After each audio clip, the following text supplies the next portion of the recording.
Wow. Look at that poster.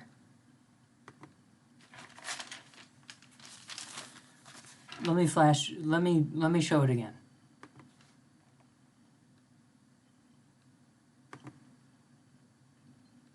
Gorgeous.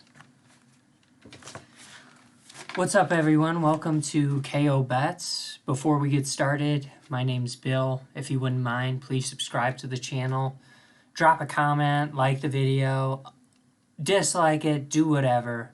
I don't really care. It helps with the YouTube algorithm, is what I hear when you interact with videos. So, on tonight's show, we've got a UFC event tomorrow. We got UFC Fight Night, Santos against Walker at the UFC Apex Arena. It's an earlier card. I think it starts at 12:30 Central Time. Main card starts at 3 p.m. Central Time, so make your adjustments off of that. My name's Bill. I'm from the Chicagoland area, so we operate off of Central Standard Time. Which, you know, I used to think time zones were weird, but then when you think about, like, this idea that, you know, people need sunlight in their day, and so it kind of makes sense, right? Take advantage of the daylight. It lessens the cost of electrical bills, and I had a lot to drink with dinner. My girlfriend and I, we went to a nice little restaurant in town, had some Italian food, got some wine, appetizer, couple entrees, dessert. It's a good time. They know how to do it there. They didn't let us, my only complaint is they didn't let us sit outside. And they overcharged us. They know who did it.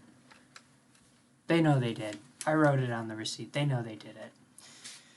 So we got some pretty cool desk analysts. I like to give you a preview of what to expect tomorrow. So we've got, on the desk, we've got Brendan Fitzgerald. We've got Alan Juban.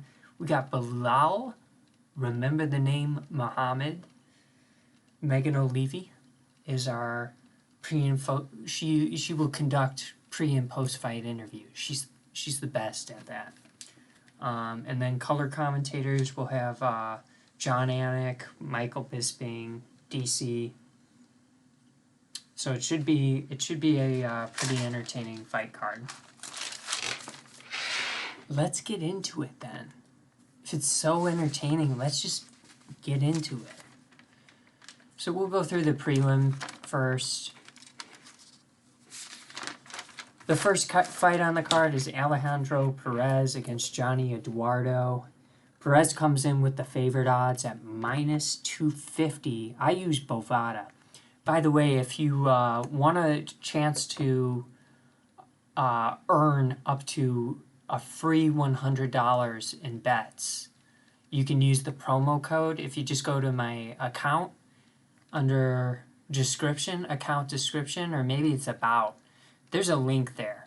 Wherever you find like my email information and that kind of stuff, there's a link there for DraftKings. So if you want a chance to win up to a free $100 bet in DraftKings, go ahead and use my promo code, my promo link, and just copy and paste it into your browser search bar. I don't think everyone wins $100. I think some people probably get shafted in this deal. So I hope the link brings you nothing but $100 free bets. Anyways, Alejandro Perez, Johnny Eduardo. Perez is the favorite, minus 250. Eduardo plus 200. Eduardo's 3-4 in the UFC. Perez has had a long tenured career. Both fighters haven't fought in a while. Perez is coming off of a 2-fight losing streak. So is Eduardo. Out of Eduardo's last 5, I think all have failed to reach the third round. All have ended inside the distance. We're going to go with Alejandro Perez. We're going to go with the favorite at minus 250 odds. I think both of these fighters are explosive. Both of these fighters are going to search for a finish in this fight. So I like the idea of the fight not going the distance as a potential prop bet to place at minus 175 odds. That being said, I'm going to probably stay away from this fight.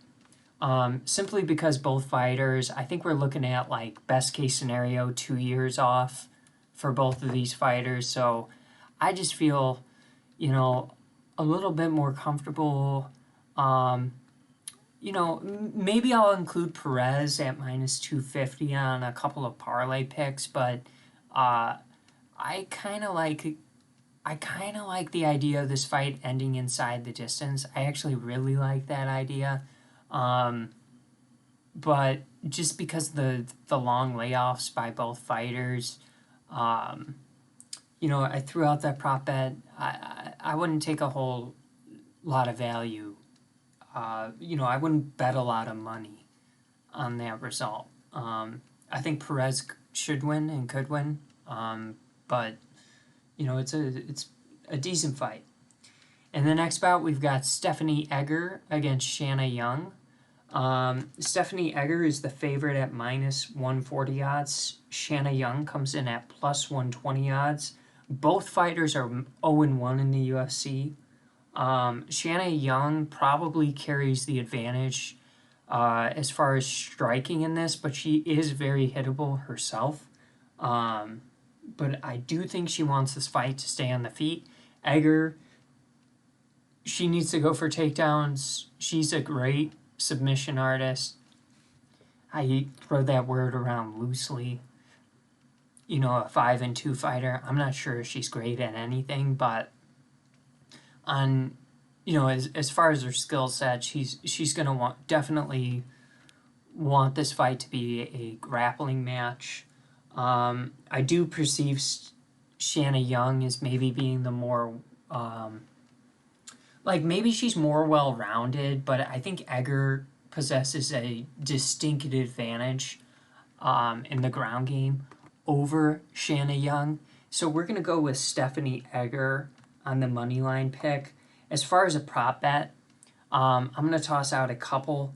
I want to bet on the Egger submission, but I do think this fight is more likely to go to decision.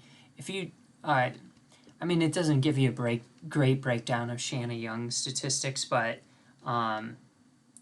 I think this submission or decision result for Egger at minus 110 odds, I like that prop bet.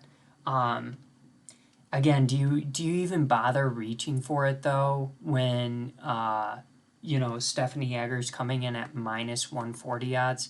Probably not. You just take Stephanie Egger on the money line, but I kind of like that. In the next fight, we've got Douglas Silva DeAndre against Gaetano Perillo. Douglas comes in at minus 265 odd favorites. Perillo comes in at plus 215 odds. Douglas has been around for a while. Up and down UFC career, 4-4 in the UFC. Only 8 out of 31 of his fights have gone to a decision. Perillo, 0-1 in the UFC. He got submitted by Ricky Simone, who's, I think he's better than Douglas Silva DeAndre, but I think, I don't know. This one's a tough one because, you got the up-and-comer in Gaetano Perillo, and then you got the old guy, right, in Douglas Silva. And I think this fight does not go the distance, but I'm not totally sold on that result. I think if Gaetano is able to get this fight to the mat, he's able to win this fight, right? He's a grappler. I think if DeAndre keeps it standing, he's more likely to win that decision, right? So I think Douglas, you gotta maybe bet on the side of KO decision, whereas Perillo, you could maybe hedge your bets towards a submission or decision, just to improve your odds. I'm not going to throw out a prop bet in this one. We're going to go with the better striker, the guy with more experience, in Douglas Silva DeAndre in the fight. I don't want to nominate a prop bet, though, simply because you kind of got two different career trajectories. And it's just a matter of, like, who's going to install, like, who's going to force their will more in this fight? Like, is Perillo going to go for the takedowns constantly and just, swarm Douglas with pressure and negate the space and the ability to strike that Douglas needs? Or is Douglas just going to point him up the whole fight? It's kind of a tough one. I kind of like it to not go the distance, but, I think you need to be careful. I think there is a possibility of a decision. If, like, Perillo doesn't get a submission, it's going to be a decision. And if Douglas isn't able to get the knockout, it's probably going to be a decision. So, you could play some sort of combination of a Perillo sub-decision win if you like Perillo, or the opposite, KO decision win for Andrade. Damn, I've had too much to drink. I thought I messed up his name. In the next fight, we've got Devonta Smith against Jamie Malarkey. A couple of KO artists here. Devonta Smith's the favorite at minus 150 odds. Jamie Malarkey plus 130. I do think it's pretty close to in this fight as far as, what each fighter is trying to do is they're basically, they're trying to end this fight inside the distance. So Devonta Smith, 12 out of 13 of his fights have ended inside the distance. For Jamie Malarkey, a little bit less, but 11 out of 17 have ended inside the distance. And Malarkey goes for those KOs. So, and Malarkey's hittable. So if we look at the strike breakdown, look at how much, he lands per minute compared to what he absorbs per minute. And then look at Devonta Smith. On paper, he's advertised as maybe being the safer fighter, but I think you can pretty much guarantee this fight does not go the distance. That's a prop bet I'd like to throw out there. Minus 200 odds. I love that one. We're going to put a star next to that, which means we're going to put it in some sort of parlay. And yeah, I keep going back and forth. So, if his shots are powerful enough to hurt Jamie Malarkey, Malarkey's getting KO'd. Devonta's just the more technical fighter, right? And cautious fighter. But if Devonta's shots don't look like they're heavy on Jamie, he's going to be in a lot of trouble because Jamie's just going to push the pressure and stay on him. So I've been going back and forth with this. I'm actually going to scribble out my money line pick of Devonta Smith, and we're going to go with Jamie Malarkey, the underdog, plus 130 odds. Why? Basically, we've seen Jamie Malarkey. Let's look at his fight history. I don't think he's been knocked out too frequently.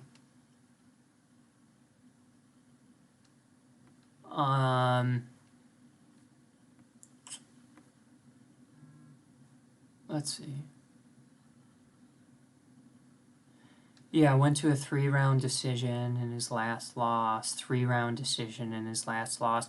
So I'm basically banking on this idea that Malarkey's going to survive whatever shots Devonta Smith has to offer him, and then he's ultimately going to pull through and be victorious when Devonta Smith starts to slow down and maybe get more defensive.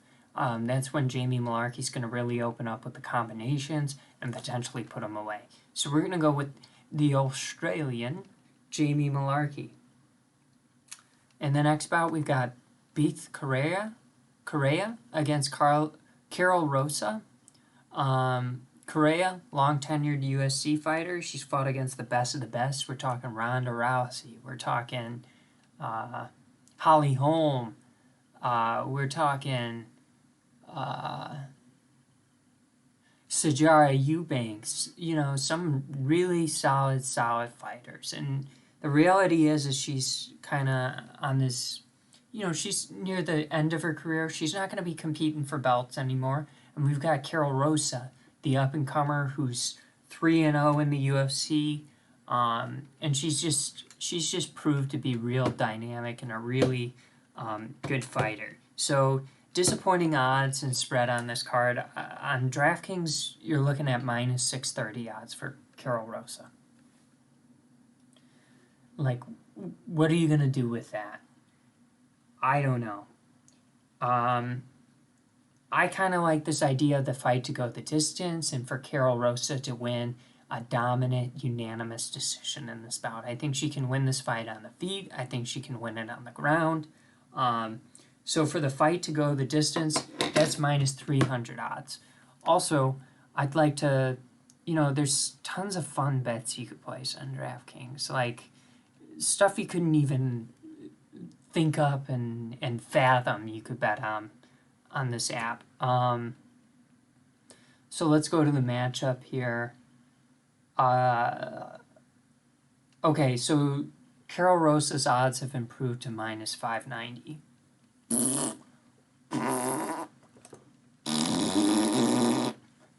Whatever. Those are horrible odds.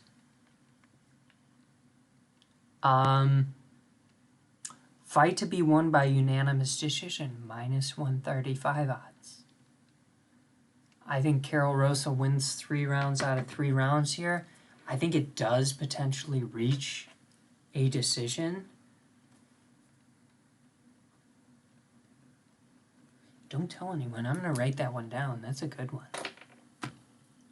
I don't know if I'll include it on parlays, but that's a good one. I'll probably... I kind of like that prop bet. And we're going to go with Carol Rosa, obviously, on the money line. What a ridiculous line. In the next bout, we've got Antonia Shivchenko against Casey O'Neill. Antonia is the sister, Antonina is the sister of Valentina Shivchenko. It's like Thor and Loki, you know, they're related, but like it's not the same fighter. So Casey O'Neill's the favorite, minus 220 odds. Antonina, she's 3-3 in the UFC, underdog at plus 180. Muay Thai fighter, you know, Casey O'Neill is also a Muay Thai fighter with probably a little bit better grappling ability than Antonina Shevchenko. And I would say maybe Antonina has a little bit of an advantage as far as the striking game goes. But I'm going to go with Casey O'Neill simply because she's undefeated. And I think what she brings grappling-wise and pace-wise as far as how she weaponizes tempo and speed is just, it's going to outweigh whatever advantage Antonina has in Muay Thai. So I don't want to nominate a prop bet, but I'm confident with like a Casey O'Neill victory here. I think it could come via submission or decision, but I don't really want to toss that out as a prop bet. I like Casey O'Neill minus 220 on the money line, and we'll just leave it at that. In the next bout, we've got Joe Selecky against Jared Gordon. Joe Selecky's the favorite in this fight, minus 135 odds, and Jared Gordon's the underdog at plus 115 odds. Joe Selecky, 3-0 in the UFC, submission ninja, a grappler, you know, he wants to get to the ground. And Jared Gordon, he's also a grappler, but he's 5-3 in the UFC, and I perceive him to be like definitely the harder striker, you know, and more aggressive stand-up fighter. So like you're thinking of it as a matchup, right? So both fighters, their strength is grappling, right? So what would be smart for Jared Gordon is just to keep this fight standing and just to win the stand-up game. Win a kickboxing match against Joe Selecky. You know, that's how I would approach this fight. And if I'm Joe Selecky, you know, I need to be the one taking down Jared Gordon. I don't need him taking me down. He's like, Joe's more prone to submit his opponent on the ground than a Jared Gordon would be, but you know, because of the jiu-jitsu background. But I kind of just like, you know, exploring the peripherals in this fight, like what, you know, I think they're both like comfortable with this fight being on the mat, and so it's just a matter of like, you know, like, can Jared Gordon keep this fight standing up? And if he can, he's gonna win. So I'm gonna go with the underdog, Jared Gordon, plus 115 odds, simply because I do perceive him as the better striker. And then we'll go with a KO or decision as a prop bet for plus 120 odds. If you like Selecky, I wouldn't be afraid to bet on the submission for plus 400 odds. You know, I like Gordon in this fight for the reasons I laid out there, but I wouldn't be afraid. So, kind of got the Phil Mickelson look on today. Right? We got the salmon polo. We got a navy blue vest. It's beautiful. So something I want to do a little bit more is just break up my fight predictions with a little commentary and discussion in regards to life or whatever. And I don't have the commentary from live viewers at this point to like just field a question from the crowd, but that's typically how I would source those out. So I just kind of Google searched like engaging discussion topics to get closer to someone. So you and me, we could get closer. So today's question is, which scent do you find the most soothing?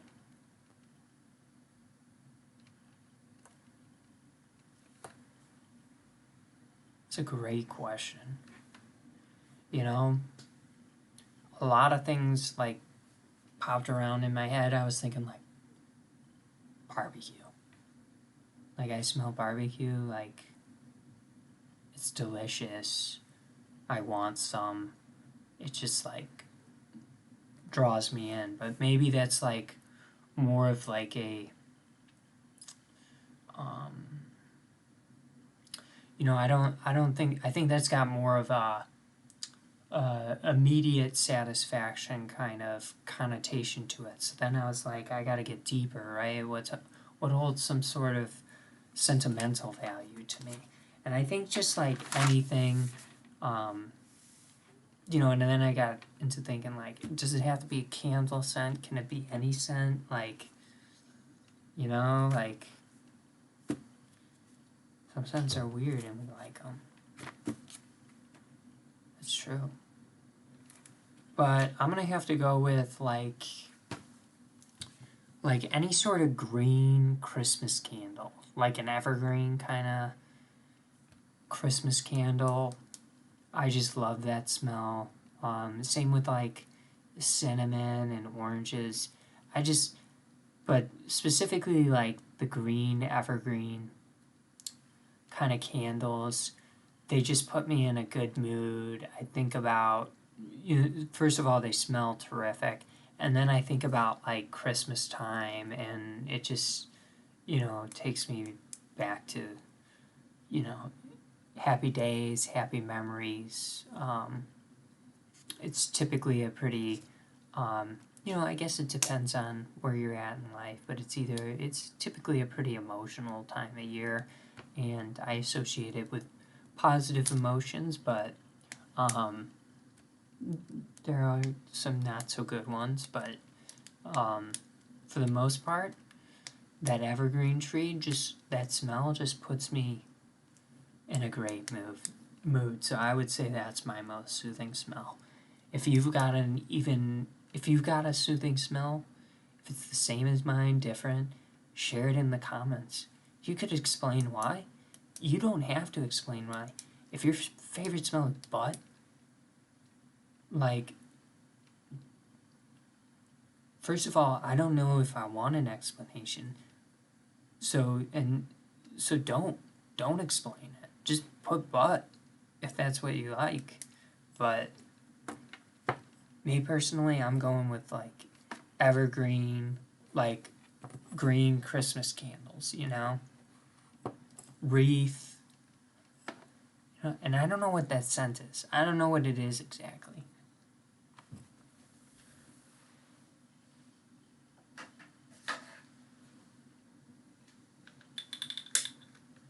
I fucking love candles.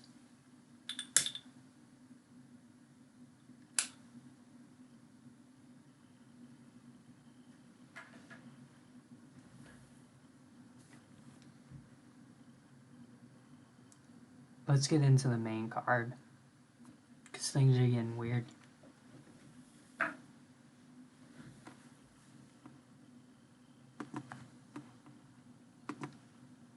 We've taken 2 underdogs in a row. Things are getting weird. We got Alexander Hernandez against Mike Breeden. Alexander Hernandez is the favorite at minus 590. Heavy favorite. Mike Breeden's making his UFC debut. A short notice fight here. Question is, can he last 3 rounds? I would argue yeah, but who knows? So I like Alexander on the money line here. I like Hernandez via KO or decision for minus 400 odds, which is a slight improvement over the odds that you can get for him straight up. I think there is a good possibility simply because, like, Hernandez hits hard, but if Breeden's a tough guy and he can take shots, like, if we... let's go ahead and sure dog. Mike Breeden, sure dog. Let's see what he's done. I hope it... Yeah, okay, it's pulling up the sure dog with... So... Yeah, he's lost once via KO.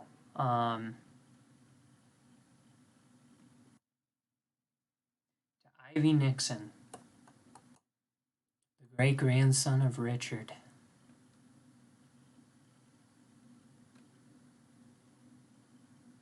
Or it could be.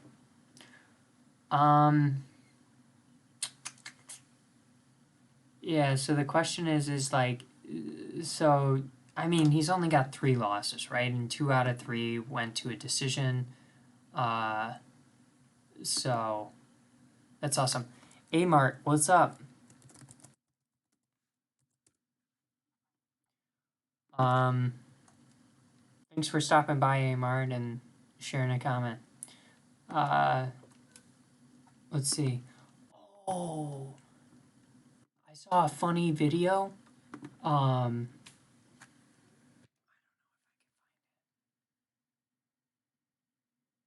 me see if I can find it.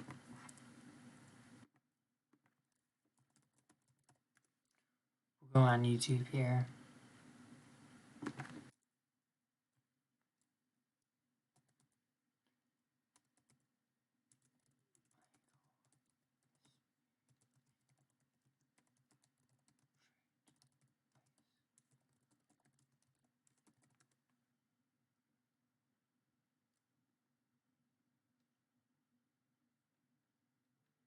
All right. I mean, it doesn't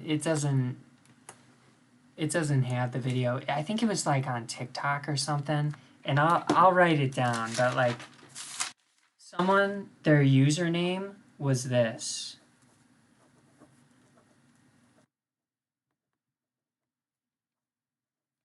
And Bisping read it out loud, and he realized it as soon as he read it out loud. It was so funny.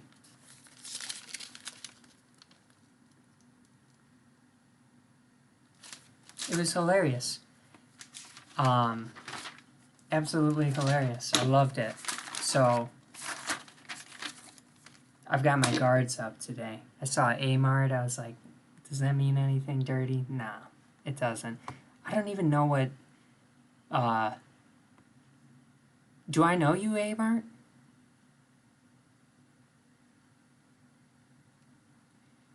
Appreciate you saying I sound professional. That means a lot. I'm trying here. As I hold up a sign that says ice wallow gum. So we had a fight that was canceled after this Hernandez Breeden fight, which was Aspen Ladd and Macy Chiasen. Aspen Ladd, she basically just couldn't make weight. So it happened. She weighed in, I think, at 137, and then her opponent declined to fight. So happens sometimes. In the next fight, we've got Misha Serkinov against Krzysztof Jotko. Krzysztof comes in as the favorite at minus 145 odds.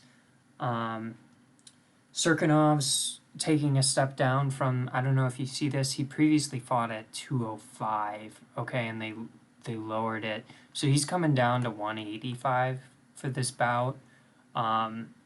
Misha, he wants to wrestle, right? He wants to push fighters up against the cage, tee off on them there. Like, if you think about, like, the positions Nick Diaz was in his fight against Robbie Lawler, like, Misha would love for his opponent to be up against the fence so he can just tee off on them, potentially shoot for the double leg takedown while they're covering, that kind of stuff. Krzysztof, he's also a grappler, but he's far more proficient on the feet. So I think Misha possesses a lot of power that Krzysztof doesn't have. We're fighting at the UFC Apex Arena, which the smaller rink size kind of makes me a little concerned, but I'm hoping we'll be okay. And yeah, dude, it was bad. She was shaking on the scale. She said that she's, you know, how women go through their cycles every 28 days. She said that happened to her 2 days ago, and that just complicated things further. So, you know, I don't know. Like, it seems like you should be able to make weight, but if you can't make it, like, you know, it's not worth dying over. So, you know, I don't know what to say about that. You're getting paid good money to fight, to make weight, you know, but yeah, I think a lot of fighters cut too much weight. So I think that's a big problem too, is just fighters are cutting too much weight. They should fight closer to their walk-around weight. But it is what it is. So I think Krzysztof Jotko, yeah, like I was saying, far more proficient as a striker. That being said, I kind of think this fight's going the distance. If you look at both of their records, obviously Misha has the submission prowess, but I kind of like Krzysztof just because of the striking ability. Decent takedown defense, too, at 87%. Not sure if he's fought against a grappler as dynamic and as strong as Misha, but we're going to just, like, trust this idea that he can avoid being taken down and he can just point strike the hell out of Misha this whole fight. Pop, pop, pop. 1 point, 2, 3, 4, 5, 6, 7, 8, 9, 10, 11, 12, 13. All the way up to 450 significant strikes in 3 rounds. Wins the unanimous decision, and we cash in on our prop bet of Jotko to win via decision, plus 250 odds. That'd be beautiful. So that's my prop bet, is Jotko to win via decision. I kind of think the fight's going to go the distance. I think both fighters can figure out how to not get submitted in that fight. Jotko, I don't think, possesses knockout power. So even if he points up Misha and Misha gets really tired, I don't think he's going to put him away. So that's why I like the Jotko decision. Alex Olivieri against Nico. I like both of these fighters.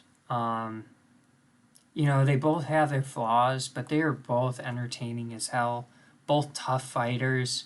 I perceive Nico Price as maybe being, if maybe a little more like tough, right? So we saw him fight like Michael Pereira, his last fight. Prior to that, he had a draw against Cowboy Cerrone, which was just like, if you cannot lose to guys like Cowboy Cerrone as Nico Price. Like, you just can't, you can't lose those fights. So Nico Price is the favorite at minus 190 odds, but it's just such a frustrating fight. And even Alex Hernandez, he lost to Cerrone.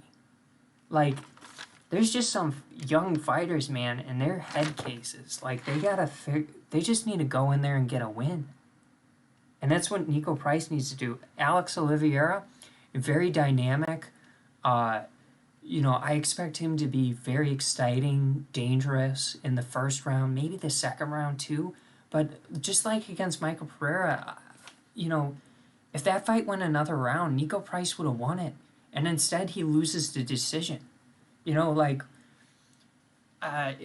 ran a lot of cross country growing up, and it's like, I did it too, but it's like, you almost don't want energy back left in the tank when you're finishing the race, because that means you didn't push yourself, right, for the other three miles. If you're just sprinting that 0.1 mile or whatever that's left, like, you didn't give it your all.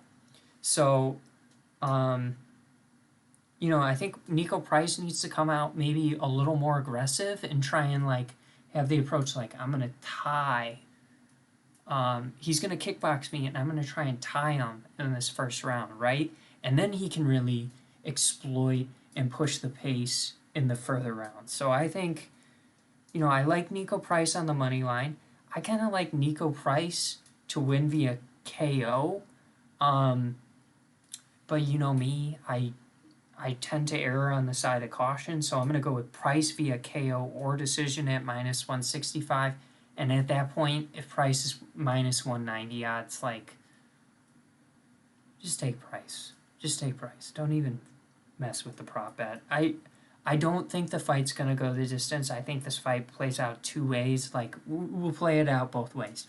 Alex Oliveira connects with a good shot in round one and wins. Right?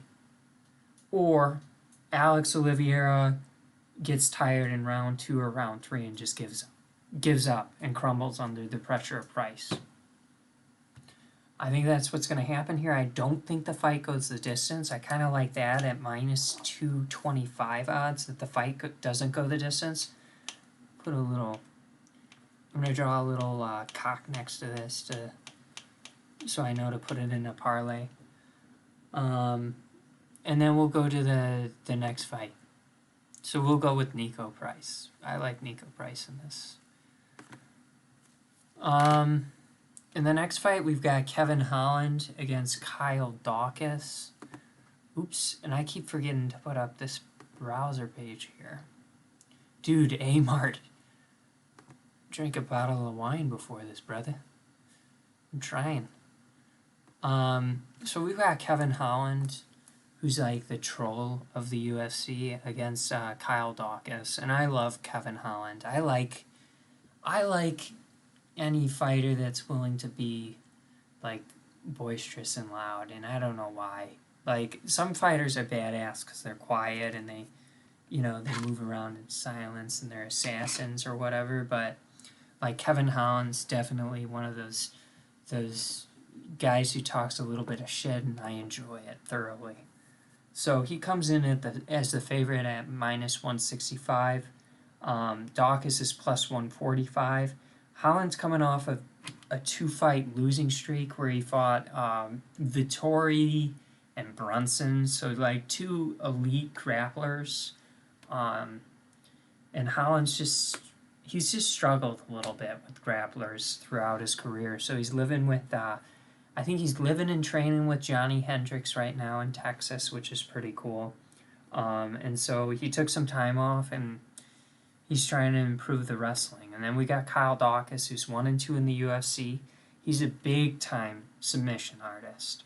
I think as a prop bet, I didn't even, like, I'm looking at this live, and I'm like, oh, shit, I didn't fill out a prop bet. Like, I didn't turn in, like when you're checking your homework and shit, and you're like, oh, I didn't answer that question. That's what I'm figuring out. I do not like this fight to go the distance. I think, like, if Kyle Dawkis, for whatever reason, figures out a way how to latch onto Kevin Holland and get onto his back and get a rear naked choke, he's going to win. But if Kevin Holland can just keep this fight striking, he possesses KO prowess. So I do not like this fight to go the distance, and that's plus 100 odds. That's fantastic. Like, seriously. I mean, a majority of each of their wins comes via finish. Like, I love that. I love it. In the... What's up, Bruce Babtrotter? Hope you're doing well tonight. Thanks for joining the show. And then we're moving on to the main event here. Okay, and also another result I like, because I like Kevin Holland. I like the KO. That's plus 225 odds. And actually,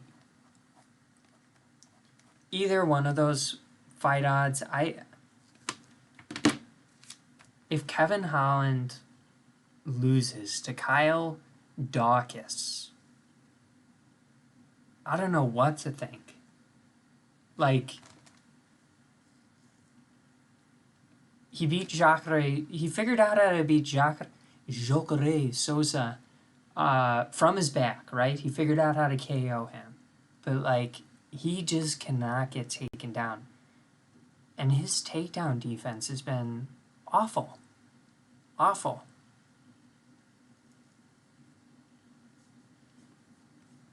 Yeah, so I'm banking heavy on the fact, like, Nico low IQ Price will get finished. Dude, he could, but if he gets out of the first round, his low IQ brain will, like, it'll work him to death, whereas Cowboy Olivieri, his high IQ brain is just gonna, like, give up on him in the second round, third round. So I think Olivieri stands a chance to win that fight, but I think he's got to crack Nico with something early and win the fight, early. I just, if it gets later in the fight, Olivieri, he tends to come into himself a little bit when he gets tired, which is fine, but Nico doesn't do that. And then in the next fight, we've got Thiago Santos against Johnny Walker. Thiago Santos is the favorite at minus 150 odds. Really dig the Thor hammer on the chest. I think that's a pretty cool tattoo. Brock Lesnar, he had, like, the sword on his chest. Holy shit.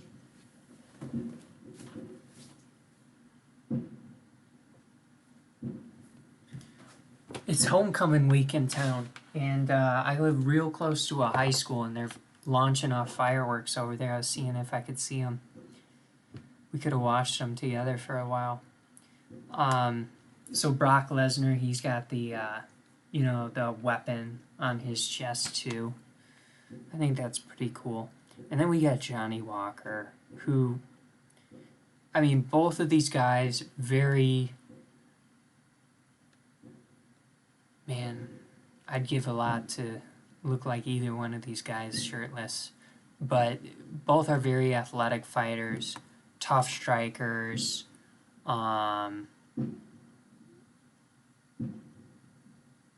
agree.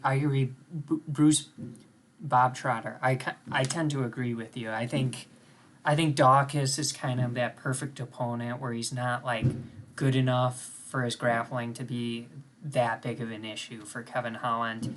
I don't, I would imagine he'd have to take at least a shot or two to even score a takedown on Kevin Holland. So I think that spells a lot of problems for Dawkis.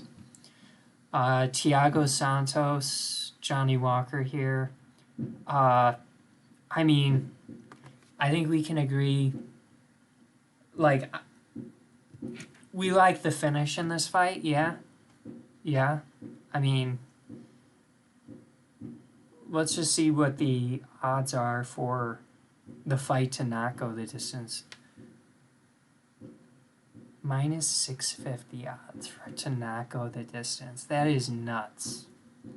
What do you guys think about, like, I hate placing, like, picking around, especially in a five round fight. That might turn fucked up, but,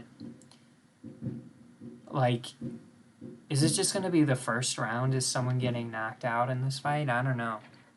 I'm going to go with, in this fight, Thiago Santos on the money line. I think he's a little bit less hittable than Johnny Walker. I think he's going to use the leg kicks more effectively, and his body kicks are, I've always thought they were really, really nasty. He's also just been in there against better fighters. And, when I say better fighters, I mean, we're talking John Jones. I think Dominic Reyes, he might have KO'd. We're going to pull it up here just so I can get that right for sure. But, just a little more experience than Johnny Walker. This is a really good fight that the UFC put together. And Rockets is just an absolute maniac. And he did lose a submission to Shira, but I believe he was winning that fight for the most part. God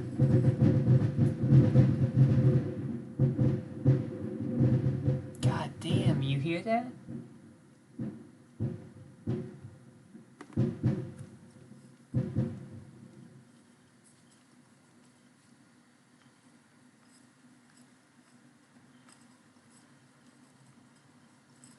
How about you, I teabag you and you trace an outline of my cock going around the bottom of your chin, Bruce Bob Trotter? How about that?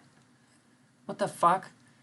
This ain't some Jake Paul shit. I'm not gonna fucking get a tattoo on my face. I'm not a fucking Gucci Man. Or Mike Tyson or whatever. Hell no, I'm not gonna get the Thor hammer tattooed on me, dude. I get it tattooed on my butt cheek, but not my face. Are you kidding me?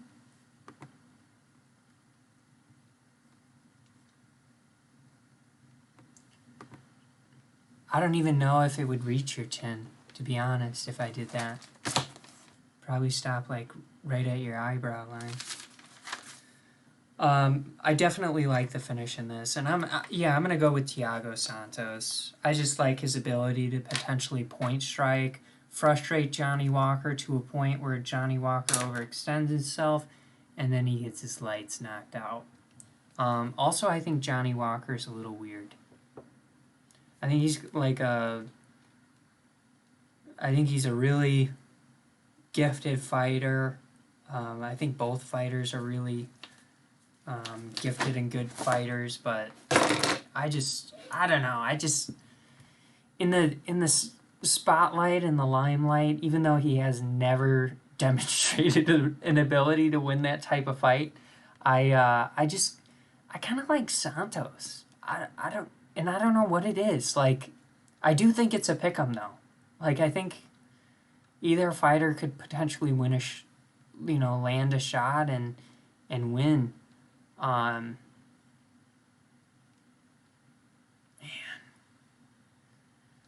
it's a tough one, that's for sure, in my opinion. I'm gonna just go with Thiago Santos. All right, Bruce Bob Trotter. I got a joke for you. What'd the fish say when it hit the wall? Damn. All right, we can make let's make a friendly wager, Bruce Trotter. You like Johnny Walker? If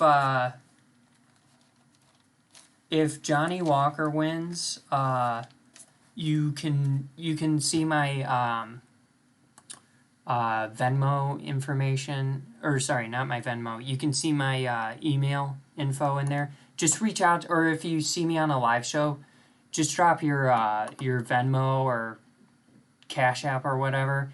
And if Walker wins, I'll send you $20, if that sounds good. This is a one-time thing. And if Santos wins, you don't have to send me anything. I appreciate you stopping in and commenting on the video. I appreciate it a lot, Bruce. And I understand it was a joke. I was being sarcastic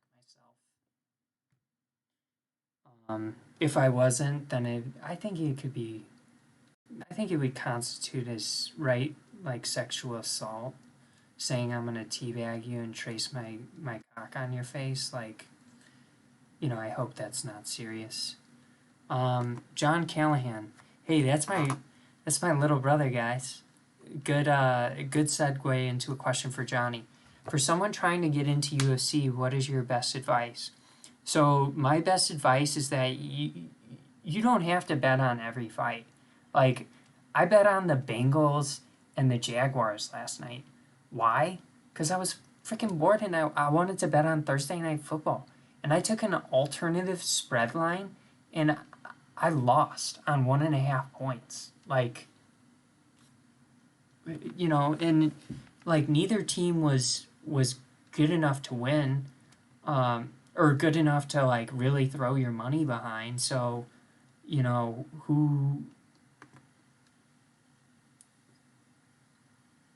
why would I even place that bet? So my biggest recommendation as far as the UFC is there's a lot of fights like Santos versus Walker. The odds makers even say it's close to a pick'em, right? What do we have listed here? Let's exit this and just see the odds. -155 to +135. So, you can say what you want. Thiago's the favorite. It's nearly a pick'em. But both of these fighters have demonstrated, like, the only way they're going to win this fight is via KO. So, just take the smart bet, right? Like, yeah, I'm taking Santos on the money line. I don't know if I'm going to bet on him a whole lot of money. Oh, fuck. This was a bad example, right? Because the finish inside the distance is -625 odds. Ooh. Bad example. But, my best piece of advice for people just starting out in UFC is just like maybe watch an event or two before you actually start betting on the fighters and the cards. You don't even necessarily have to have watched a fighter before. You can go off of historical numbers and context, but sometimes styles do make fights, and styles do make fights difficult for people who have had relatively flawless records and resumes up until that point. So I would just say, like, when in doubt, just, you don't have to place the bet. But that's why I'm here too. I'm just trying to help out. Man, I feel bad for how I treated Bruce a little bit. I don't have too many live viewers and I'm talking shit to him. But it was all Bruce. It's called a joke.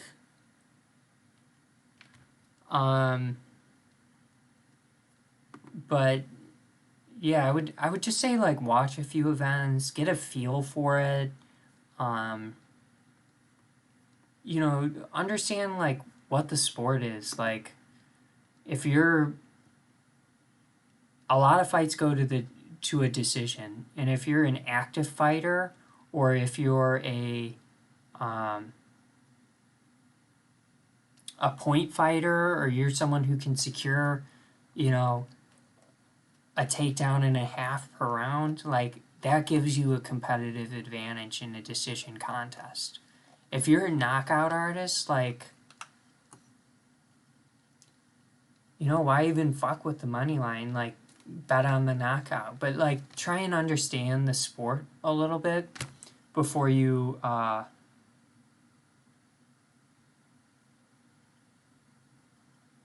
So I get trapped because I like the Eagles, Bears, and Bills, and they always disappoint. Well, the Bills have not disappointed since week 1. The Kansas City Chiefs have. And, yeah, so to be perfectly honest, Johnny, I haven't bet on Chicago sports in a long time. It's just a rule. I think I bet on them maybe week 1 to cover the Bears, but typically I don't do it just because there's too much emotion. As far as the Eagles, like, you can like the team all you want. The players aren't good. The personnel's not good. And then the Bills, that's my name. Of course I like the Bills, always. Yeah, and same, so that, and then you brought up Connor and Patty the Batty, like, yeah, I like those fighters. Like, I like the boisterous Irish or British Isle fighter who's, you know, talks shit and knocks out his opponents early on in his career.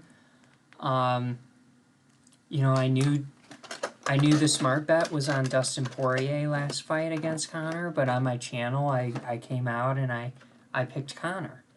So, you know, you gotta kind of, you know, you just gotta be self-aware enough to, like, realize you're a fan of something, even if you're not. Like, it doesn't seem, or you're not that big of a fan of something, but you gotta recognize, like, that outside influence and that prior knowledge that you have. You gotta kind of almost toss that out, retain parts of it, but, you know, it's a new fight, it's a new game. There's oftentimes different circumstances, different rosters, so, I mean, you just can't, you can't bet on the same people all the time. You really can't. But then you look at people like John Jones, like, when would you ever bet against him? Like, I'm sure there's people that do all the time, and they lose every single time. But, I mean, like, when he fights Ngannou, like, that's going to be insane. You got, like, 2 fighters that I would perceive to be, like, relatively indestructible, you know? Yeah, did Ngannou lose a decision to Derek Lewis and to Stipe Miocic? Sure. But then he's, you know, shit changed, and now he seems like he's a little bit more dangerous. So, yeah, I don't know. It's just tough in UFC. I think Vegas is super smart in terms of how they set their lines. Like, I was watching the lines for this week's fights, and a lot of them have gotten worse for some of the fighters I picked. So I think, you know, I don't know, man. I would just say, you know, definitely look at the sport as a whole, have a good understanding of, like, how decisions are determined. If it does go to the judge, like, what do the judges like to see in fights? A lot of times it's activity, ring control, significant strikes, takedowns, time of control, that kind of stuff. So if you're just if you like a counter striker who's going up against like an active wrestler, like, you know, if that counter striker doesn't score the knockout, like, they're probably going to lose that fight. So if you don't perceive them as being good enough to you know, take advantage of what their strengths are in the octagon against their opponent, for whatever reason, whether it's like they're not good enough to do it or their opponent's just like so good that they kind of blow up whatever game plan you go in with, like, you just gotta think through it in your head. I like to say oftentimes, like, okay, if they fought, you know, 10 rounds, like, who's winning the most rounds? Like, that's a great way to kind of figure out who you lean towards more in a 3-round fight, right? So like last week, Curtis Blades, like, yeah, he wins 99 rounds out of 100 against Rosenstrike. But I liked Rosenstrike because we had seen Curtis Blades get knocked out by Derek Lewis and Francis Ngannou twice. Like, what's the difference between Rosenstrike, Francis Ngannou, and Derek Lewis? I would argue there isn't a huge difference, except for, like, maybe Derek Lewis and Ngannou have a little faster hand speed. You know, it's a tough sport to pick. It really is, but it's a fun one. So, you got my number. You can just text me if you want to place some bets tomorrow. Everyone else, have a wonderful Friday evening, wonderful Saturday. Enjoy your days. Should be a beautiful fall day in Chicago here, about 80 degrees. If you wouldn't mind, just in the comments, what's the most soothing scent to you? Please comment that. Hit the subscribe button, hit the like button. I'll see everyone Sunday morning for NFL picks. I think I will have Johnny on. We got to coordinate. My brother again, I think we'll have him on. We got to coordinate a little bit, and maybe I got to give him a 15-minute phone call tomorrow just to talk about that. But we'll have our football bets. So if you have any fantasy start questions or any betting questions pertaining to football on Sunday, definitely tune into the show. Otherwise, I appreciate all the comments. Bruce, Bob Trotter, I'm sorry.